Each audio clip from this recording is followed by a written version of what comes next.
Brought to you by TechnoSpark 20 series smartphones. I'm superhuman.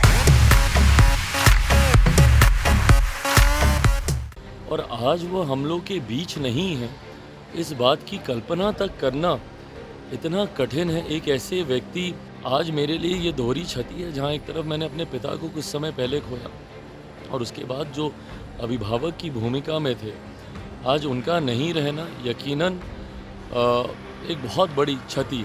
और नहीं, बिल्कुल ये बहुत ही दुर्भाग्यपूर्ण है और इतनी जल्दी ऐसा हो जाएगा इसकी कल्पना तक हम लोगों ने नहीं की थी।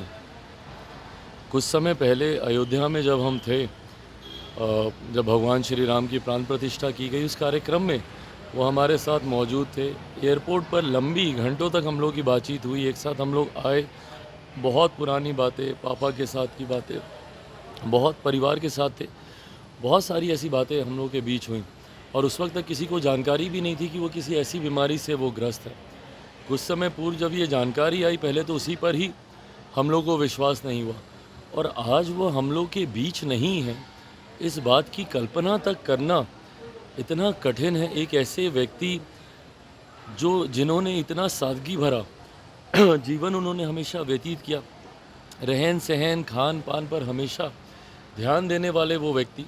क्योंकि मुझे याद है मेरे नेता, मेरे पिता आदरणीय रामविलास पासवान जी के साथ एक सहयोगी, एक साथी की भूमिका में वो रहे।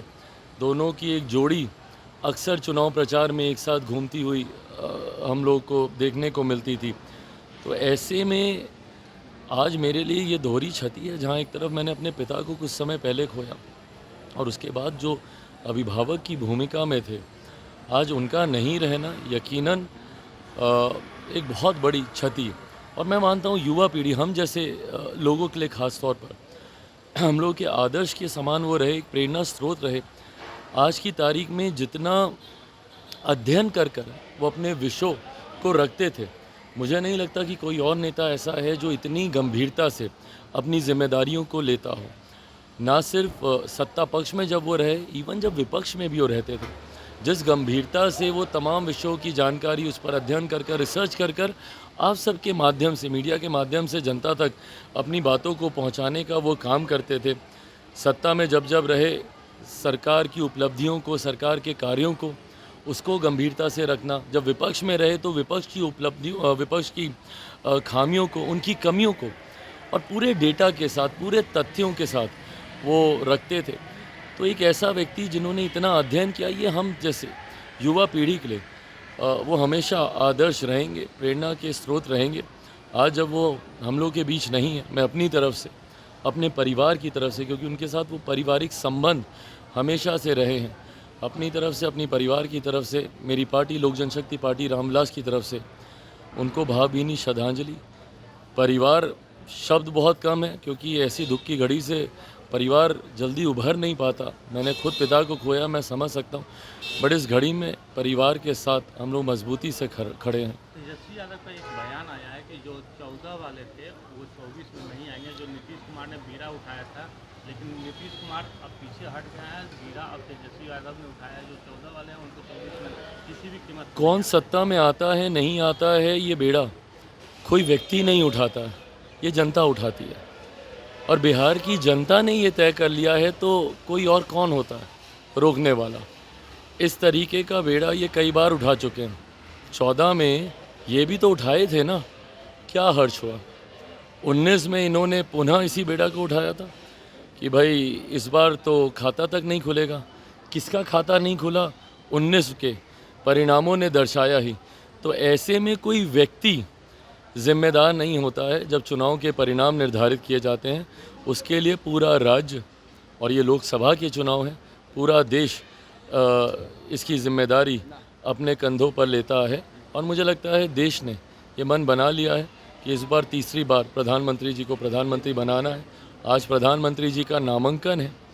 नामांकन से पहले ही जिस तरीके का उत्साह देखने को मिल रहा, आज हम लोग भी, तमाम एनडीए के साथी घटक दल उनके नामांकन में मौजूद होंगे, हम भी उसी कार्यक्रम में शरीक होने हम लोग जा रहे हैं।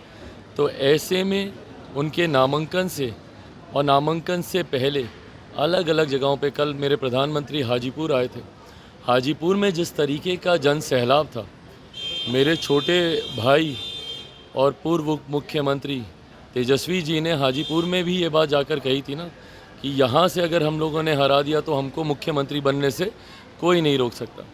कल आप देखिएगा हाजीपुर में जिस तरीके का एक जन सैलाब देखने को मिला और जिस तरीके से प्रधानमंत्री जी का आशीर्वाद मुझे मिला, उनके तमाम वो शब्द जिन्होंने मेरे मनोबल को बढ़ाने का काम किया, कल जिस तरीके से उन्होंने मेरी छोटी छोटी बातों तक का जिक्र किया कि कैसे 2014 से वो इस बात को देखते थे कि मैं पार्लियामेंट में को कितनी गंभीरता से मैं लेता हूँ, उनकी ये तमाम बातें और उनकी ये बातें हर एक प्रत्याशी के मनोबल को बढ़ाती है, लोगों में उत्साह उत्पन्न करती है और इस उत्साह ने ये बेड़ा उठाया हुआ है कि प्रधानमंत्री जी को तीसरी बार देश का प्रधानमंत्री बनाना है और बहुत जल्द, अब तो दिन भी समीप ही है, 4 जून को परिणामों में देखने को भी मिलेगा। कल तेजस्वी यादव ने कहा है सर, प्रधानमंत्री जो भावुक हुए थे रामविलास पासवान को लेकर के, तेजस्वी यादव ने कहा है कि ये सब ड्रामा अब करके कोई फायदा नहीं होगा।